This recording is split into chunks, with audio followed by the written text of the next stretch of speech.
Welcome to the DCTV Daily News Program out of Dove Creek, Colorado. I'm your host, Kendra Cook. We're living in incredible times with so much disinformation and misinformation, propaganda and manipulations, particularly through the mainstream media. Many people don't know what to think. Now is the time for all good men to come to the aid of each other. I'll change the Patrick Henry and Charles Weller well-known quote with the intention that above all of the, I'll call them shenanigans, though I know you, the viewer, know what I mean, it is the strength of the individual with each cognitive thinking mind to overcome the governmental mess and stand not only as Americans, but more generally as good human beings, to love one another and help your family, friends, and neighbors in whatever way you are able. As we finish off the insightful 2020 year, see what I did there, is our vision any clearer on what priorities we must address? We hope so. I had run for the position of the county commissioners here in Dolores County and apparently lost. So my efforts will be to cover more of the local happenings, the towns, the county, the people. My hope is that you will be better informed and share this venue for informational transmission with your families and friends.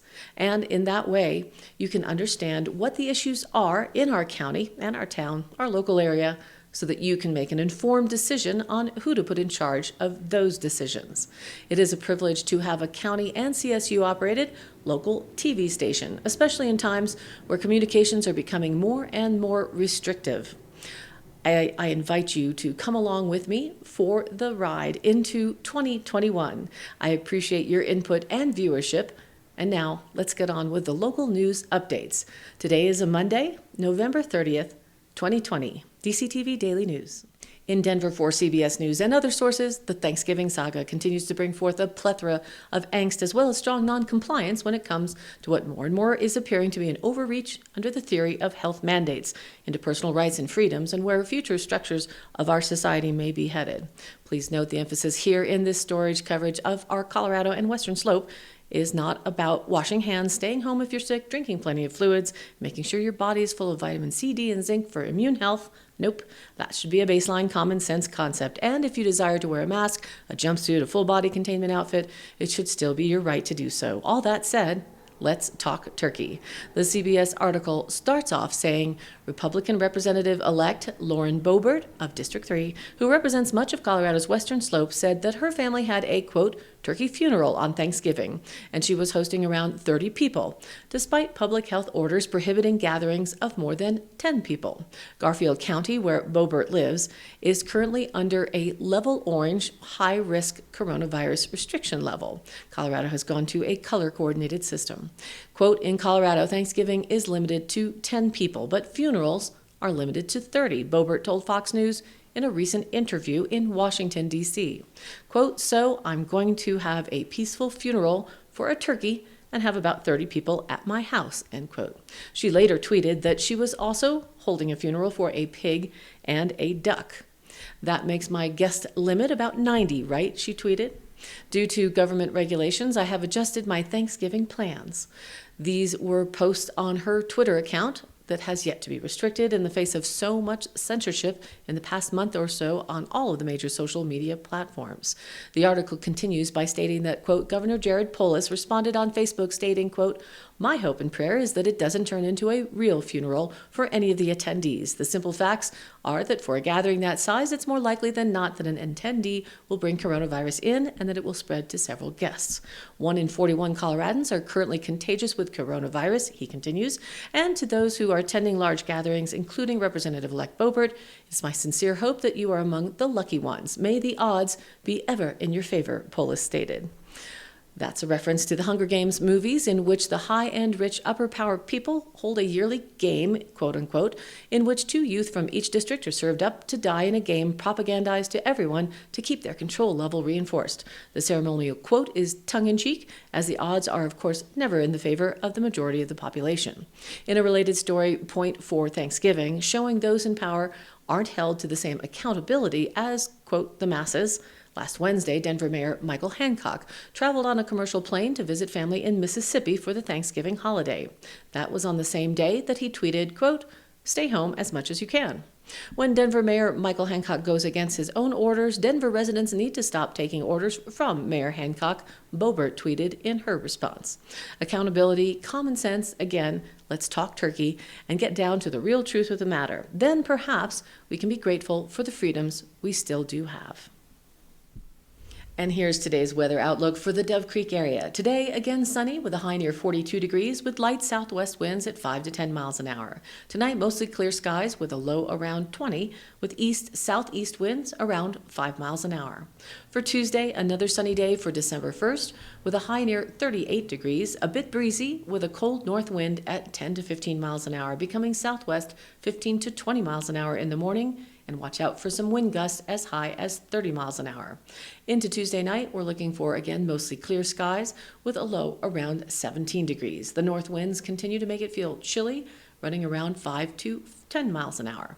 And then into Wednesday, sunny again with a high near 35 degrees with north winds at 5 to 15 miles an hour. For Wednesday night, mostly clear with a low around 14. Our coldest day this week may fall on Thursday. It'll be sunny with a high near just 33 degrees. Thursday night, mostly clear and a low around 14. Into Friday, again, we're looking for another sunny day with a high near 38 degrees. For Friday night, mostly clear and a low around 17. And warming up slightly back for the weekend, we have Saturday looking at another sunny day and a high moving back up into the 40s at 42 degrees. Saturday night, mostly clear, a low around 19. No moisture is in sight, and we are in an extraordinary drought level. Though our snowpack as of November 15th is 103% of normal, we're currently out of the burn ban, but it remains dry. And now, back to more news. As positive tests for COVID-19 pile up and Governor Polis shuts down restaurants again, statistics from the Colorado Department of Health and Environment show that restaurants are actually not major sources of transmission of the virus to customers. Reported by Complete Colorado, their headline reads, quote, "Restaurant Rebellion Spreads. Critics say dining shutdown not supported by data." Over 20 counties have, as of late, been mandated to adapt the new level red status on the state's COVID dial, which closes already struggling restaurants to indoor dining. An analysis of CDPHE outbreak data shows that since the beginning of the pandemic in Colorado, statewide only 51 customers have been infected in restaurant outbreaks. Restaurant staff bears the brunt of infections with 770 confirmed and probable cases since March 12th. The Colorado Restaurant Association found that even before this latest shutdown, at least 62% of Colorado restaurants were unlikely to survive the ongoing COVID restrictions. Quote, "There's no science supporting the idea that restaurants are unsafe or are responsible as a prime spreader of the virus," said a restaurant owner in El Paso County. He's not alone in criticizing CDPHE and Governor Polis's decision to shut down the restaurant industry. Among others, Weld and Mesa counties and towns, including Castle Rock, are among those refusing to comply with Polis's latest mandate. As previously reported in Complete Colorado, nearly 100 Loveland restaurants, breweries, and other businesses are simply refusing to shut down.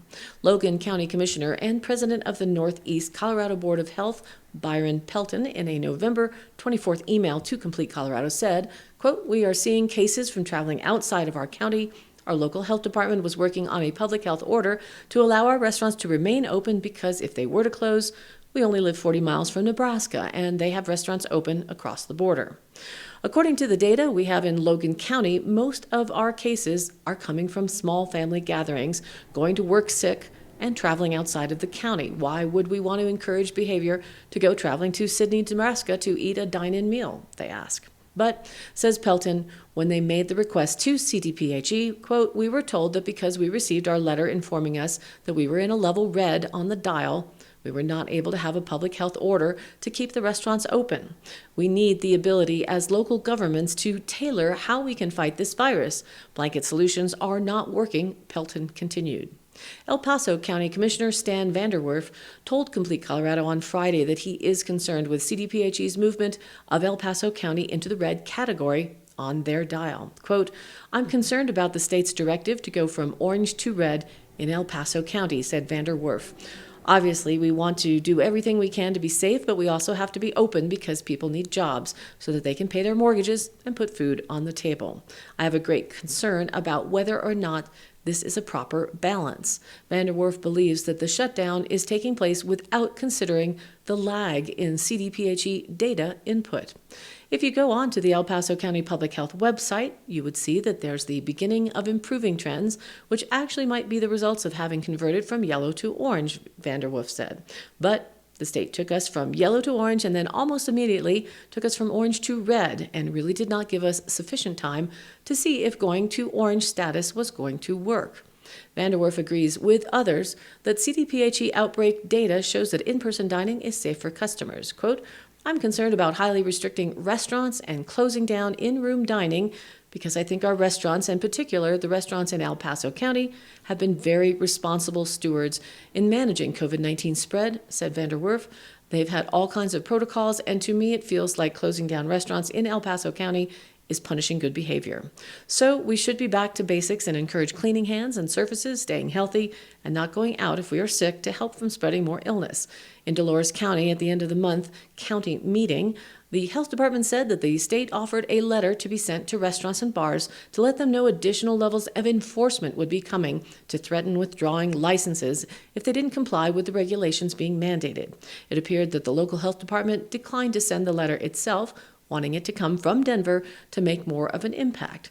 Whether there would be inspectors in our area was unknown. County Emergency Manager noted that he was aware of additional COVID funding coming out in January specifically for enforcement purposes. Again, we are in a blue state on the dial, and we have an outbreak which is 2 people or more. Mysterious stories are always a fun diversion from the daily deluge of bad news, and one such story was featured in the San Juan Record News last week, though it made some national news platforms as well in Monticello.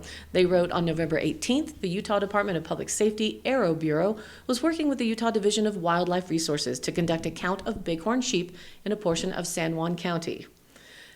On this mission, they spotted an unusual object and landed nearby to investigate further, and the crew members found a metal monolith installed in the ground in a remote area of Red Rock. The crew said that there was no obvious indication of who might have put the monolith there. The exact location of the installation was not being disclosed since it is in a remote area, and if individuals were to attempt to visit the area, there's a significant possibility they may become stranded and require rescue. It is illegal to install structures of art without authorization on federally managed public lands, no matter what planet you are from. The Bureau of Land Management is investigating it further. And locally, the follow-up on this unique find that some are likening to the monolith in the movie 2001: A Space Odyssey is that it was indeed located in Canyonlands. This is noted by a first-hand account by a couple that have just opened up a campground on private property along the way to Canyonlands. Their Facebook account shows that they, quote, along with quite a lot of other investigative backcountry enthusiasts, were just a little late to the specific location, having seen BLM vehicles leaving the area earlier. No doubt it was removed so that it would not attract so much traffic to that remote area. But along with all the other theories and thoughts of who or what might have put it there, the San Juan County Sheriff's Office posted the following on their Facebook page. Quote, the San Juan County Sheriff's Office is aware of the mysterious appearance and disappearance of the #Utah monolith. While we take all reports of crime seriously, we do not have the proper resources to devote much time to the appearance and subsequent disappearance or theft of the structure that was discovered in a remote area of the public lands within our county. However, with hundreds visiting the area during the last few days, perhaps someone saw something suspicious.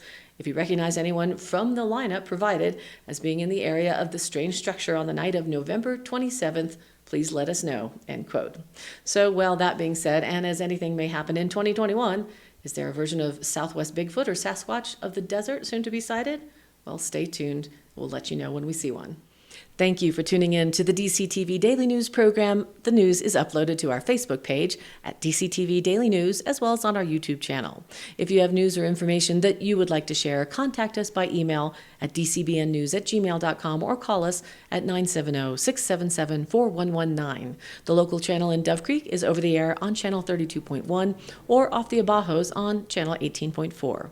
We are thankful to the CSU Extension Office and the Southwest TV Translator Association for doing their part in keeping the TV station and DCTV on air. Again, I'm Kendra Cook. Thank you for watching. Be well and keep thinking.